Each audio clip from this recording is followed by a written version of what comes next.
Hello everyone, Richard here from Universus, back with another deck profile for the channel. So this is a Death Arms deck. So this was came from a brief idea I had of something cool I wanted to try. I haven't had a chance to actually play this deck at all yet, so this is very much a first build of it. So obviously if anyone's got any suggestions or comments or anything, obviously let me know in the comments.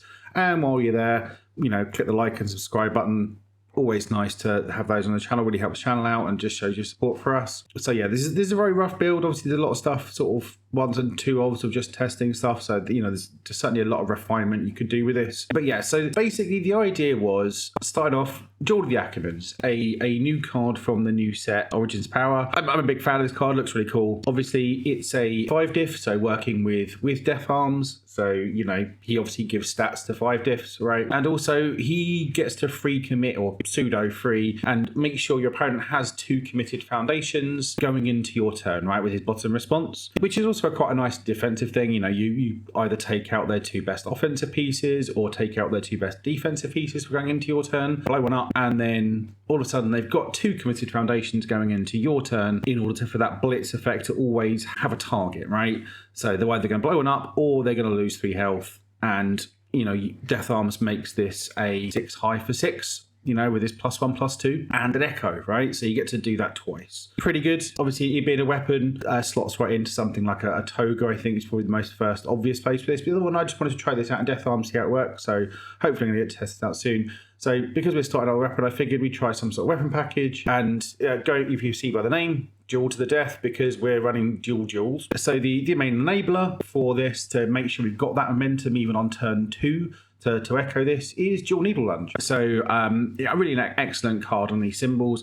Again, it's another 5 diff, so it's like a 4 high 7 with a nice EX as like an output for any momentum you generate, and it clears your progressive because we're playing fully 5 diff tribal without any sort of cheating through City Rampage. So there's a nice way of this into this is 3 attacks all on 5s. Rather than, play 5, 6, 7. So again, it's nice way of clearing progressives, snapping momentum. They never really want to block it because it is clearing, right? You're getting momentum either way, but it is coming in for 7 damage. They're sort of priced into it. If they spend a high block on this, well, all of a sudden your Duel of the Ackermans is going to get 3 when you hit with them with it. And so we're playing 2 weapons, so I figured we'd go all in the weapon package. So Deception Dagger, right? One of the best 5 diff weapons we can play on the death symbol. Just does a lot. Obviously, it is a mid. We're not giving it like Toga stats as you would do it in Toga 3. But it does have that stun 2. So a really nice opener when we're not doing, these sort of things. And that removing a con discard pile obviously lost a little bit of value with Risky Encounter going, and this may not shock you at all. My first build of this did have Risky Encounter in it until that was banned, so it's got changed after that. But there's still things like Combined Firepower to be removed from discard pile, so has a bit less value than it did before, but it still has value, right? It still clears stuff out. It's still got a really nice momentum ability. It's still stunning too, so you get even more. So you Death Arms on their turn, commit 2 down, open up with this, they're all of a sudden 4 foundations down for the turn. We're then playing Coordinated Strike, so another 5 diff weapon. It is quite mid, but we are milling quite a lot, as we'll see with this deck. So this can get pretty huge pretty quickly, and if they're selling out to block things like your Deception Dagger or your Dual Needle Lunge or Duel of the Ackermans, then this can come in for a whole lot and has a big old deadlock stun on it, which, gives you a bit more deadlock pressure. It's just a big threatening attack they have to deal with a nice 1 mid block. We then play Punisher's Beam, so our sort of Dual Needle Lunges 5 through 7 really, as another way of snapping momentum on that turn for a Duel of the Ackermans, right? Certainly at least you've got some weapon foundation, so I don't know if we've got any ranged ones, we'll check that. We are going to fairly consistently hit with this. Again, it's another high, so overloading that high zone a little bit. I don't think we've got any low attacks in the lineup, which would have been something nice to maybe think about for a version 2 build of this, just to go through all, polish all zones. But not only that, they have to block this or you're blowing one up. So again, we're putting even more pressure on their foundations with Duel and Punisher's Beam. And then it's quite a nice breaker 1 block on defense. So, it's starting out as a 5 high for 7. That hopefully is snapping your momentums. And then we've got a 1-off Sasha Steady Shot. So this is just sort of another low block. So I think if we look at our block zones on our attacks, just to get another low block into the lineup. And it's just a really nice sort of momentum out. So like a pseudo Arm of the Wolf in here. We are playing a reasonable amount of 1-diffs, so this can get a whole chunk of speed. And then it's just a big old momentum dump that can come in for a bajillion, and just another weapon that does that for us. So, this is sort of a very much a flex slot that I was trying out. So yeah, that's our attack lineup. Obviously, you don't have to play mono 4-diffs in Death Arms. There's plenty of other 4-diff weapons we could be putting here. So things like Instant Shining Flash might be a good option. But I'm going to try this sort of mono 5-diff thing. Coordinated Strike might not work out, just as it being like a very mid attack, but it is going to be 6 speed for a bajillion damage in this deck. So, we could conceivably trim some numbers on here maybe and sort of muddle around with these numbers. But, the main thing we're trying to do is dual Needle Lunge, dual the Ackermans, and everything else kind of works around that, right? So we then look at our assets. So we are playing a very high curve deck. So we're playing a one-off battle arena. The momentum is useful to us. We've got the 4 echoes. We've got decent momentum outs in dual Needle Lunge and the Sasha Steady Shot. So snapping extra momentum is nice, and just meaning because we are effectively going on a 5, 6, 7 curve most of the time, or some of the time, having this as a free commit for +2 is going to be nice for that. Nox Flask is just one of my favourite cards. It just does a lot. Obviously, the milling is fueling Coordinated Strike. It's free damage on our turn or free DR on our opponent's turn. It just does a lot. I love Nox Flask. It's another 1-diff for Sasha Steady Shot. I can't say enough about Nox Flask. Again, the value has gone down a little bit with Risky going, but it's still a very, very powerful card even before that card got printed, right? So we're then playing 2 Vertical Maneuver Equipment. A really, really good card. Gives us either some extra speed or, speed height on your opponent's turn. We're pretty good at generating momentum via like dual Needle Lunges and Punisher's Beams and maybe things connecting. So having this as a way to spend it on either offense or defense, and at a pinch a bit of extra damage. Verticals are just, a pretty ubiquitous card all around. Playing a couple of Go for the Wins. Again, we're playing a high difficulty curve, so things that let us sort of get through that and, build us during our turn are going to be useful. Obviously, a good way of kind of playing around Breaker. In theory, we should always be able to trigger it because we're destroying ones on our turn or on the opponent's turn to build, to stun them down. So we should always have less than them. And then sometimes it might be a cheeky +2 speed. We could be playing maybe 3 of these, but I think 2 is probably fine. The one thing I noticed lacking in a death list that's playing Nox Flask and other mill stuff in the action slot is we're not playing Combined Firepower. Like, we're not doing the casino thing. I did consider it. Certainly in that first build, I was looking at doing that Combined Firepower, more that sort of death casino stuff we saw in Kevin Broberg's Irwin list, like Riskies and stuff. But the moment Risky went, I feel like it's not something you sort of half and half, like you either go all in or you just don't bother.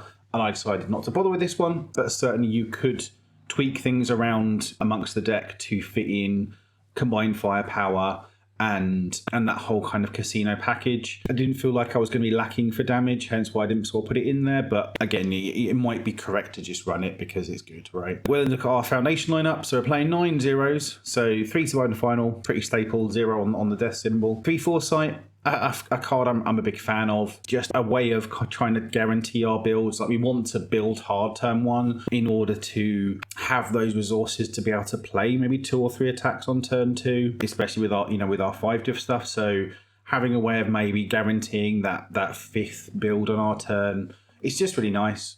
And it's just a low block in our 0 diffs, right? 3 Botans, again, another fairly staple foundation on the death symbol. So we just have a nice spread of block zones on our 0 diffs when later in the game they're less relevant, right? But just a way of filtering on our turn, drawing the cards we need and maybe drawing on their turn. Struggling Studies, again, a fairly ubiquitous foundation on the death symbol. Really good defensively if we can block multiple times and sort of protect our better foundations, our more important foundations. Again, just does a lot. It's one of those cards that I think a lot of people have always skirted on the idea of thinking it probably should be banned. But yeah, it's just a really powerful card for a 1/5 with a nice low block. A couple of Battle for Dominance, just a way of clearing those card pools, similar with Struggling with Studies, and drawing cards on our turn. Maybe this should just be a 4-1 split, but I'll go for the 2.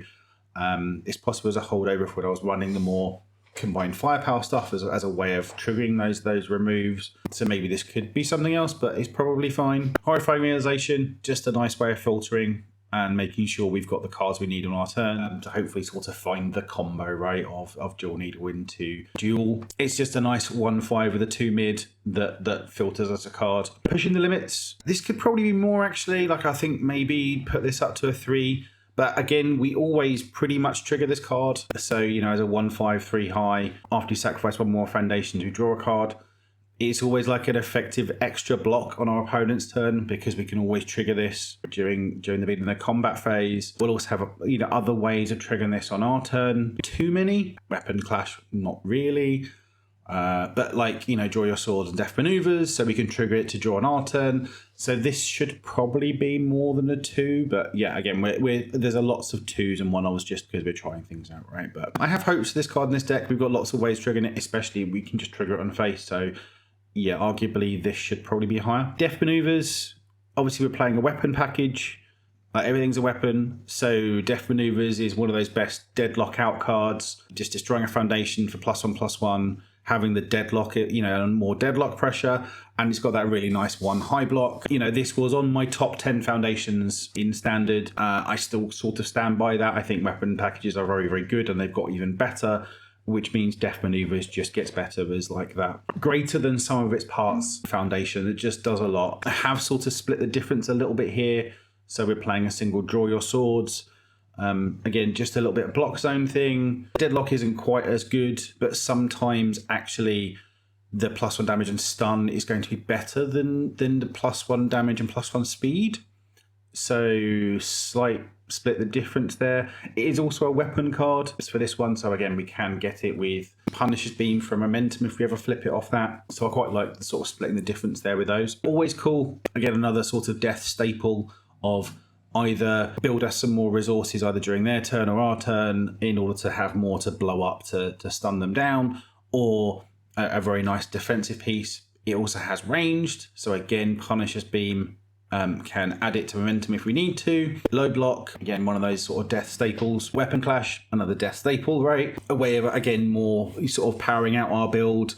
And also, we're going to be having plenty of face downs, I think, from whatever we're doing. So a way of sort of keeping us out of deadlock and a little bit more DR. Again, it's just a really nice solid foundation. Latent skill, a bit more sort of draw/filtering. It's possible like pushing the limits actually ends up being better than latent skill in this deck, but I quite like latent skill just for the draw 2, discard draw 2 to make sure we can get to that point where we can sort of go in with 3 or 4 attacks on a big old kill turn. Yeah, we've got the draw your swords and then 4 enormous acts. So this is obviously doing 2 things. We're always going to have ways of destroying it, right? So it's a way of staying sort of resource neutral whenever we're using Death Arms. And then we're going to have plenty of face downs. So, all of our attacks are threatening and sort of almost demand a block. So, if we have these later on, we get to sort of use these to just pump damage onto something. It might be nice to maybe find a room for a throw or 2. I don't know if there's any weapon throws. So it's very much a first build of this. But again, it's also a weapon foundation, right? So again, Punisher's Beam is going to struggle to miss, I think, in this deck. Like, we've got Always Cool, we've got Draw Your Swords, and we've got Enormous Axe. They're sort of foundations it can hit. I don't think any of these are. No. And then all of our attacks. So, we're sort of saying, what, 20, 24, 25, 27. So that's almost half our deck, so I think we have to be really unlucky to not hit on a Punisher's Beam. So yeah, 61 cards, so pretty much a tight 60-ish. If we want to see our combo, a pretty nice sort of block zone spread. Like I said, I think I would want to push the limits here if I was sort of tweaking this. But I think this is a good place for me to start when it comes to testing this deck out and seeing what I like with it. Like, it's possible Coordinated Strike isn't maybe pulling its weight as a 4 and could be like moved down. Maybe Deception Dagger, the sort of without Risky, the lust has gone a little bit, but Combined Firepower is still a thing, so I think it's probably still going to hold its weight. But this and maybe Sasha Steady Shot just isn't doing enough. So there's possibly some room to sort of maneuver around the slots in here. But I think like the 4 of Duel, because even if you're not being able to echo it, it's still a 6 high 6 that's probably going to blow one of those up.